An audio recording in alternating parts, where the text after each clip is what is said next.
We welcome everyone back to Oh, our segment called Speaking with Speakers, and I'm here with Joe. Yes. What's your name? What's your last name again, Joe? Robles. My last name is Robles. Yeah. That's great. I'm glad you're doing this. You know what? I have to tell you, I'm so proud of the youth today because I left this country about 50 plus years ago. I was only about 11 years old. I was born in Cebu. My family, we migrated to the United States, and they petitioned me. I hated the Philippines because I saw nothing but poverty, Yeah. corruption, prostitution, death, just violence, and I hated it. So when I got to the United States, I didn't tell anybody I was Filipino. Yeah. I didn't tell them I was telling them I was Mexican, Hawaiian, anything but Filipino. Because all you see was that a lot of killing, all those negative things. There was nothing positive. There's nothing at all. So I came back, I retired. After my retirement, I told my wife that let's go back to the Philippines and help. So we created a business Yeah. in Leyte so that we can help out those who are marginal, those people who never had opportunity to get a job. So we choose the ones that are high school graduates. So they work for our company. We have several gas stations, and then we employ them. These are the people who never had opportunity to have schooling for the kids, health insurance for the kids, Yeah. and more importantly, food on their table. They just had their, as I mentioned, poverty in the rural areas are just as bad as in the cities, and it brings them into a better light because their quality of life has improved, which is something that I've always wanted to do, just Yeah. help out the Philippines. So that's why I'm so happy, especially with this administration that we have. I see that we're moving forward. Yeah. Crime rate is really low. We're getting a lot of investors. God, just the fact that no smoking allowed, because I hate smoking, I'm happy with that. People are healthier. I did a research several years ago and discovered that the Filipinos, their longevity is very short. Yeah. Throughout Asia. The expected life expectancy for a male Yeah. in the Philippines is just around 60 to 65. Yes, you're correct. And then the women is the men is 63, the women are 67. Yeah. And it's really low. You compare it to like Japan. Japan, the Yeah. average is The 80. high- And other But I think they countries- have the highest, right? Yes. Yeah. Well, there are other areas. Oh, Areas yeah. like in Pakistan, there are people living over 100.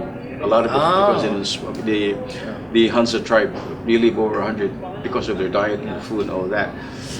And it saddens me to say that young people are not taking care of themselves here and also in the province. And it's really simple. You can have a beautiful and healthy life if you start off with healthy living. And healthy living meaning that you eat just vegetables Yeah.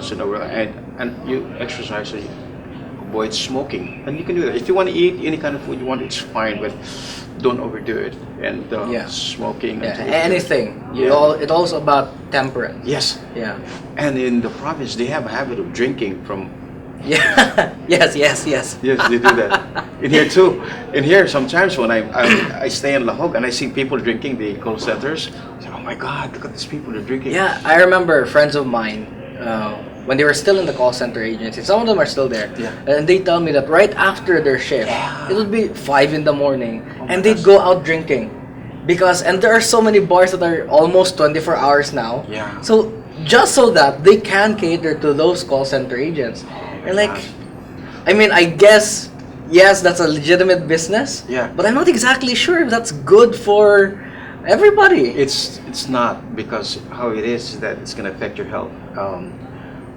They're destroying their body, especially smoking. It kills, it Yeah. hurts you a lot. So when I did my studies on that, the smoking especially, we are actually spending more money in medical bills Yeah. in terms of Yes, yeah. yes. There's like every year smoke related death is extremely high, and we're spending I think 77 billion pesos a year for those who are smoke related diseases, and that could have been used for something else. Yes, Yeah. definitely. So yeah, that's the one that I'm concerned with, and I'm happy that our current administration is doing that. Manila Bay is clean, and Yeah. more importantly, with the youth, they are more articulate now, and they're intelligent. Whereas when I was growing up, if you argue, magsinumbagay na yun. Yeah, Magtinong definitely. gabay. And I've learned that if you know how to reason, and violence will be taken away or Yeah. will be minimized. So, and also the youth are able to express themselves, how to be a better person, how to have a better world, and of course, you know, the quality of life will improve. We didn't have that before. Yeah. We didn't have that. Growing up, I grew up in the Bad area in Lorega. Yeah. I don't know if you're familiar with Lorega. It's a lot of stabbing, a lot of killing. And I said, Yeah. oh my God, it was this sad thing. So when I was raised in the U.S., came back, and I said, oh my God, I'm so happy. I just love it because the youth of today, I'm so proud. When I see them in the Toastmasters, they're speaking confidently in front of a crowd, which we never had before. Yeah, definitely. Before, I don't know if your parents could tell you about this. When we were young, we were not allowed to speak in public. Oh, really? No, not the young stay with the outside, and the adults were the ones that just talk, and then they didn't give that opportunity. That's the upbringing that we had before, and that was Yeah. it. And it's the world has changed, and look how beautiful Cebu is. So Yeah. progressive. Let's stick on that thought. Let's just not cut the video because it's actually already recording. Oh yeah. Yeah. So we actually discussed a lot, and that's already something very good for a message that we have. I know that. That was pretty Yeah. good, Nico. No, because I wasn't really expecting, but it's completely fine.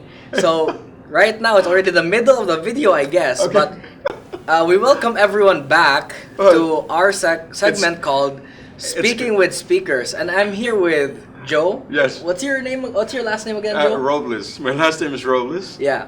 So I met Joe just today, and he actually was highlighted yesterday for being one of the stars of the night. If you were there to see his suit, or if we can get some pictures, I'll put it on the screen right now. He was awarded the star of the night because he looked even more dashing than 007 himself. Oh no, better. Definitely better. I live a much faster, more aggressive, and very challenging lifestyle. Yeah, definitely. Yeah. So here at Speaking with Speakers, we're speaking with speakers, and we already talked a little bit with Joe about a lot of different kinds of issues and problems that we have, and Joe already here talked about just now about the youth. Yeah. And definitely I can relate to that, right? Because there's always this thing that they say that not only is it more fun in the Philippines, but like they always talk about how Filipinos are so accommodating. Yes. Right? And you know what? Before, I used to think that if this is accommodating, what the hell are other countries doing?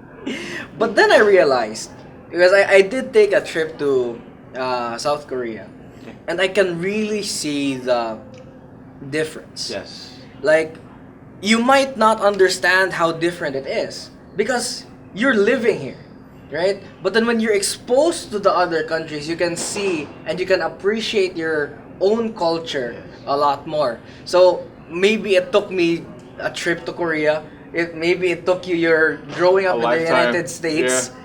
But when you do return, you can look at the brighter side of things, right? So you have an initiative to help the youth. Yes, I do. In fact, that's what I do. I have a feeding program which I do on Sundays in our province. I feed the children, and I have a lot of photos for them, and they really enjoy it. And the reason why I do that is that growing up here, we really didn't have that much. Yeah. When I was in the province, like there were days that we didn't have anything to eat, and I didn't even know that at that stage we were very poor. There were several days that we wouldn't have any meal, and that Yeah. our stomach would be hurting, and that was it. And life goes on. And at that time, we really didn't have anything except like root crops. Yeah. And that's all we had. And then salted fish. That's all we had. And in my mind, I want to give back to the community in which I grew up. Yeah. So Definitely. But I want to know. But I went a little bit farther than that. Aside from helping out the children, the Christian children, I'm also helping out the Muslim youth. Yeah. The Muslim youth, which is also a big important part for me because I just realized that even though the Muslim community and the Catholic community have one culture, they act completely different. Yeah, Just definitely. different. When I'm with the Muslim youth, they are more stern, they are more strict. And one thing I notice about them is that no matter how old they are, or young or old they are, they communicate equally. Oh. They respect the 1 year old to the 20 year old, and they just communicate. And as whereas the other children, whatever denomination you belong to, they're always just laughing, happy-go-lucky. Yeah. They're running around. They won't listen to you, and no matter how you tell them, they listen to you, but it takes time. Yeah. Whereas the Muslim children that said no, everybody stops. Oh. Very disciplined, and they are more hardened because I guess historically it's been they were brought up. Their upbringing. Yeah. A perfect example: a few months ago, or actually about a year ago, I was having coffee with the Muslim kids, and then at that time there was a war in Marawi. Ah, yeah. So okay, we were having. I normally take them out for our coffee or cakes because they like that. So as we were talking, one of the kids go, "Oh yeah, Fatima just came from Marawi. This is the soldiers told him to leave, and because the war going on." And then Yeah. the kids who were coming from the war were just going, "Yep, yeah, we just came from there," and like it was nothing. And I'm going, "Oh my God!" I said, "So what happened?" He goes, "They just gave us 2 hours to get our clothes, and we packed and we came here." Yeah. Like it was nothing, and I'm going, "Oh my gosh!" There were no saying goodbyes to the families and friends and all that, and I just said, "Oh gosh!" And then I switched back, and then how would the Catholic kids react Yeah. when in that given situation? They'll be crying, they'll be going all over the place, and So they have would have this been different mindset. yeah. And I'm going, "Wow, that's just amazing." I think it also has to do with a lot of the environment in which you grew up. Because I actually remember a story from my friend. Because, I mean, I've been in Cebu for the most of it, right? Yes. Aside from the conferences that I've been attending. But my friend told me, because I haven't been to Zamboanga yet. Yes. But he's from Zamboanga. He's a classmate that I have from school. Yes. And he showed me on his messenger his group chat with his local friends from Zamboanga. And then he can just see like there's just a like just from one of his friends, you can hear the gunfire outside.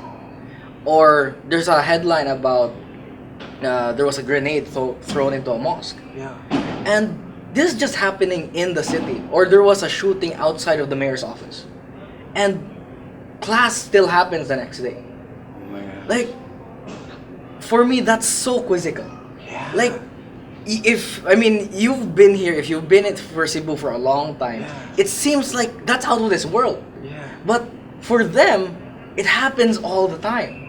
Like, if something of that sort happened, probably, I can't say for sure, but maybe if it happened here in Cebu, like, all the schools would be closed down. Yes, yes, of course. But then there, it's like grenades are thrown into mosques, or Wow. there's a lot of chaos, and everyone's already battle hardened in a way that's that the they're word like, for it, yeah. it happens, and they've already grown to accept that and kind of grow with that mindset. Wow, you're right. Wow. So they're numb to the whatever violence that they encounter. That's just amazing. But anyway, that's exactly what I'm trying to do, to put the youth together so that they'll be able to understand that there is really no difference between Yeah. them. I came about to that conclusion mainly because when there was some killing in New Zealand where a lot of Muslims were killed inside Yes, the mosque, yes. it really bothered the heck out of me. So I make it a point that when I talk to the kids, I said, "You guys are just as equal. Yeah. God loves you however you want to see your God, and you guys are just. There's no difference between both of you." And that's the thing that I'm getting into now, and Yeah. which I enjoy. Yeah. You know what I love about what you're doing, Joe? Yes. Is that a lot of the time, especially nowadays, I think anywhere, you can actually see it anywhere. It's so easy for people to complain, Yeah. right? It's so easy for people to complain about the government's not doing enough. The government isn't helping the children. The government isn't helping the poor. But then, eventually, we need to come to realize that the government is actually trying. Yes. And I don't think enough people realize that. They it's are. it saddens me. Yeah. Like it also reminds, because my sister also works in a public hospital, and like a lot of the time she gets these really impatient patients, and it's just so disheartening because they're understaffed, Yeah. and they put in 12 hour or even longer, 15-hour Shift, yeah. work days, Yes. and sometimes they have consecutive shifts. Yes. And just like how people fail to realize how hard nurses work, I think people also fail to realize how hard the government works. Yes. I agree with you, and I think sometimes, like there were times that I was also selfish that I used to complain, and then I look at myself, what am I doing? Yeah. I'm not doing enough. So now I've just decided to say, hey, I'm going to do whatever I can, and I think I'm be successful because when I do that, some of my friends do it, Yeah, and definitely. they send me the money, and I'm able to continue the program, and So it's a that's great that's feeling. definitely the next step. Yes. Because I think I think everyone gets to the point in which they complain.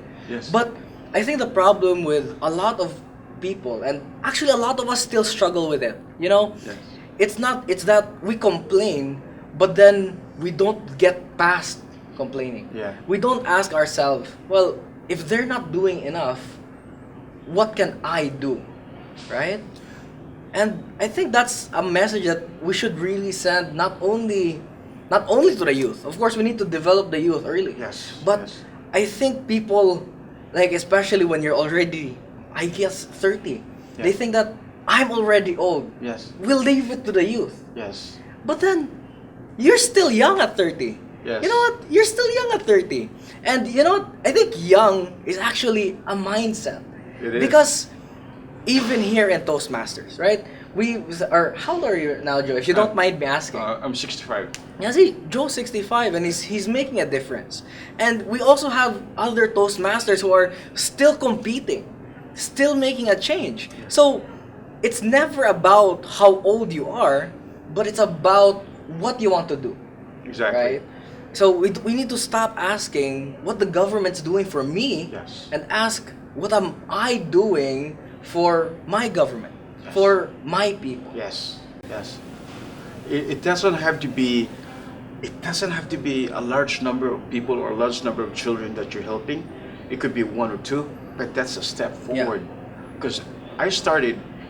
It was more incidental. I was having coffee with my friends Yeah. in the province, and I see kids surrounding us, and I asked them what they had to eat, and what they had to eat for lunch were just skyflakes. I said, "Wow, that's all you had." So I Yeah. gave them some cookies. I gave them some candies, and then more children showed up, and then I started talking to them. What did you have for dinner? Puto. I said, "Wow." So I just went on, and then more kids are gathering, and as the group grew, I kept feeding them, and then I was talking to, and then I asked more questions. What do you have what are you having for dinner tonight with your family? He goes, go on, sir, we borrow rice from my uncle, and then we go to the neighbor, we cut the banana, the puso, we boil it, and that's our dinner. I'm going, oh my God. That's how you live. Yeah, I think sometimes I think people are kind of caught up. I mean, sometimes, especially here in the city, like you need to have a balanced diet. Like you need to have all these different kinds of things. You need to have carbohydrates, proteins, and then you don't realize that there are people just living 10 kilometers away, or just Yes. 5 kilometers away. Yes, And yes. we don't have anything to eat. We're eating skyflakes, we're eating puto. Oh God, it disheartens me when I see that, when I hear that, and I can't believe I'm listening to this. And you know what? These people is just amazing. When you say accommodating, this is how they are. One day, I was teasing one of the kids. I'll have dinner in your house. Natatamangaon, manihapon ta. She goes, sure, sir. Nalipad, you were happy. I says, okay, you're invited to go to join us. And I said, what are you guys having? He said, we have fish. There's this small, and there's 6 of us. She didn't turn me down. There's 6 of them already in the family, and their fish is this big, and she wants to share it with all of us. I thought, oh my God. I'm just going, oh my God. So I decided to buy some can of sardines. I said, Okay, I got them some loaf of bread and I gave him for just that evening because they made me realize that, you know, um, I think goes beyond than accommodating and Yeah, hospitality. definitely. I think just have a good heart. Yeah. Yeah. I think maybe that's actually one of the character traits that we have as, Yeah, as yeah. Filipinos. Yeah. When we talk about hospitality, that's what we mean. Yeah. Like, it doesn't mean that you have so much. Yes, But yes. it's really an embodiment of no matter how little someone has, we always have something to give. Yeah, you always share it. I'm Yeah. going, whoa, that was so impressive. So from that, I decided that every Sunday I'm gonna cook spaghetti. Every Sunday I'm gonna cook pancit and then lugaw, and then I bring bread and I give them cash for their, I give them cash for their bound for their school. And I noticed some of the kids they will not spend the money that I give them. They'll save it and save it. And I go, oh my gosh! I said, you guys gonna be successful. Save your money, you're gonna be successful. Yeah. I always make it to a point that every time we start, we pray, and we talk about anybody, whoever will become successful, make it a point that you help that Yeah. person who is needy. Always help each other out. So it's always about creating that community Yes. or creating that support group. Yes, and it just amazes me because now the kids are beginning to have that certain camaraderie when they're together, and that whatever they have, they will always share it with each other. And I think that's one thing that I wanted to teach the kids, that you can't survive on your own. You help help Yeah. each other out. So that's one thing that I like. So on this journey that you've had, Yeah. So there, you're in the United States. Yes. You're here in the Philippines. Yes. So when exactly did you become a Toastmaster? I was just about 4 or 5 years ago. Ah, okay. It was accidental. A friend of mine invited me to go. Let's go to a meeting. There's a lot of group of people up there. I said, okay. So they told me to Casino Espanol. So I'm sitting there. I'm waiting for my friend. It was like I'm sitting there. So I asked around Like, people what I are didn't know. we doing here? Yeah. And then I asked him, how long is the meeting? He goes, 4 hours. I said, Like, I didn't know anybody here. And then the next thing I know, they were asking me questions. Introduce yourself. And I said, yeah, I'm here Joe. by accident. The person that invited me didn't show up. As a result, I wanted to become a Toastmaster. That was it. It's a true story, and I'm going, oh. yeah, I think a good portion Yeah. of our Toastmasters actually have a similar experience, like showing up by accident. Yeah. Because a lot of the times, sometimes as Filipinos, we want to trap our friends into these kinds of, "Hey, come on, come along. Yeah. It'll be alright. It'll be fun. Well, no regrets because I really enjoy being with the Toastmasters. We have a lot of characters in our club, and I really enjoy being there because of their characters. And it amazes me because I always learn something. And I think that's the most important thing. Yeah. I've learned something from these people a great deal, Yeah. and it was so nice, and it was comforting feeling because when my first few meetings with them, they didn't realize that I could speak Cebuano, and some of them were cautious in speaking with me. Ah. In fact, one of the judges, Judge Cobardi, gave me a dictionary how to translate English to Cebuano. I really, it was so nice of him to give me that. I said, oh, that was nice, Judge. But I could speak Cebuano. But it was nice. The feeling Yeah, that yeah, yeah. you were welcome. It was nice. It was heartwarming. And I said, okay, thank you. It was really nice. But that's just one of the points that I really enjoy being with the Toastmasters because of their characters. Their great deal of the sense of humor and camaraderie is Yeah. so prominent there that I really enjoy. I make it a point that I go there, despite the fact that I live in another island and I don't stay in the country that often. I make it a point that I go to Cebu Toastmasters. And then now I'm planning to visit other Toastmasters. So that way, just exposure and more knowledge about, Yeah. I guess, the Toastmaster. Yeah. I think what we can really gather from the different stories that you talked about today, Joe, Yes. is that a lot of the best things that we have in life actually do happen by accident. Oh, yeah, So yeah. you started helping kids by accident. You Yes. showed up to Toastmasters by accident. So a lot of the things that happen to us, we can make the most out of it. Uh, so many things. You're right. Everything almost everything that I got into is all accidental or purely just I had no plans of doing it. So but I'm glad the result is just fine. I really enjoy that. When I was joined the military, it was accidental. It was just I joined. That was it. And then my career as a police officer, it was accidental. I didn't even want to join the police force. It was just my friend. He dragged me. Joe, let's apply. I said, no, I don't want to go. He really wanted to be a cop. So he drags me. Come on, Joe, let's go. So there were like 3 or 4 of us. So now we applied. We put the card in. And then I was the only one that they called. I was the only one that they called. And I said, oh, God. So no, we went to the testing room. I was the only one, right? So I'm sitting there. I said, "Where are all my friends?" So I didn't even have any plans of. I didn't know what pursuing that. Yeah, pursuing that. So anyway, I took the test. There was again. This is another drama in that application.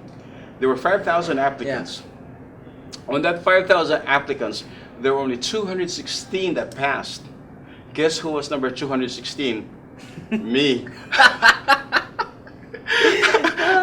Like just barely got there. I just got there, and then I said, I can't believe this. I didn't even want to go there. I didn't want to go. So I passed it, and then I talked to my cousin, and I said, you know what? I'm not sure if I should go through with this.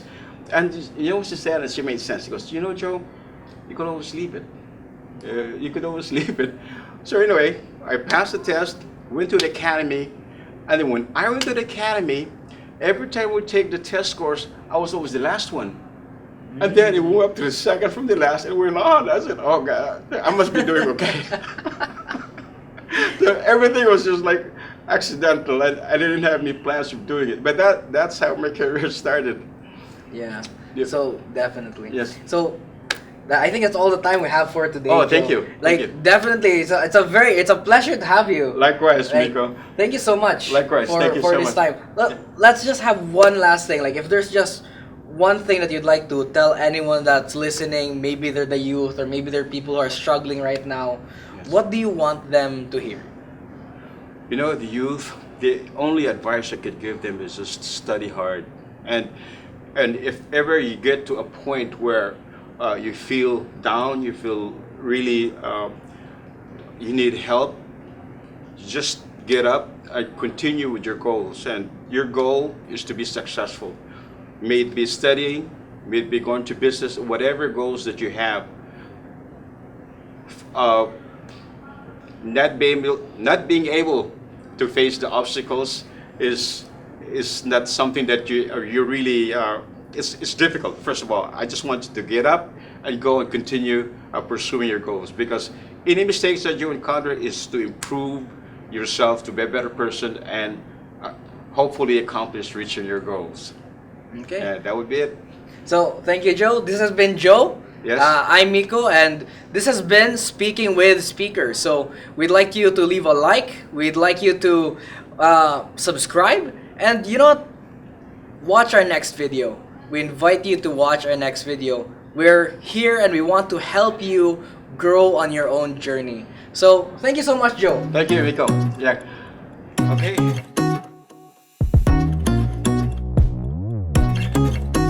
That was interesting. That caught me off guard about the last question. Are you going to edit some of this?